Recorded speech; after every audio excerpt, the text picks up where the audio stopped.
তবে যাই হোক না কেন, এই এত জল্পনা, এত কল্পনা, এই সমস্ত কিছুর অবসান তখনই ঘটবে যখন উনি নিজের মুখে তার ইতিবৃত্ত জানাবেন। অর্থাৎ ইতিবৃত্ত তার অর্থ নয়, তার গোপের, এই গোপের ইতিবৃত্ত যখন জানাবেন তখনই কিন্তু সমস্ত কিছু ক্লিয়ার হয়ে যাবে।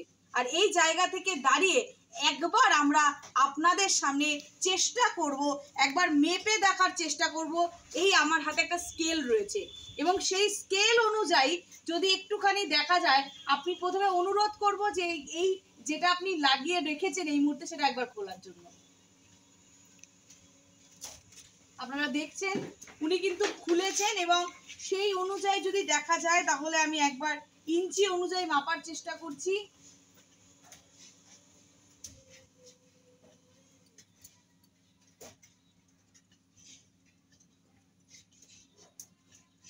এই মোটামুটি ভাবে যদি দেখা যায় তাহলে একটা পুরো স্কেল, অর্থাৎ বুঝতেই পারছেন, এবং তার পরবর্তীতে আরো বেশ খানিকটা ইঞ্চি, মানে আরো মোটামুটি 2-2.5 ইঞ্চি কিন্তু বাকি রয়েছে।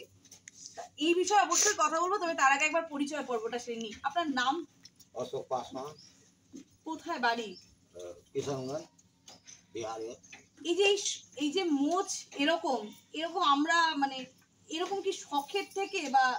আমি তো মোচ অনেক রকমের রাখছি, এই লাস্টেই থাকলো। এর মধ্যে হচ্ছে কি অনেক লোক আমাকে এনজয় করে, তার মধ্যে হচ্ছে যে সব কেউ আমাকে দেখে হেসে ফেলে, হ্যাঁ, সেটা আমাকে আনন্দ পায়। হ্যাঁ, কেউ ভালো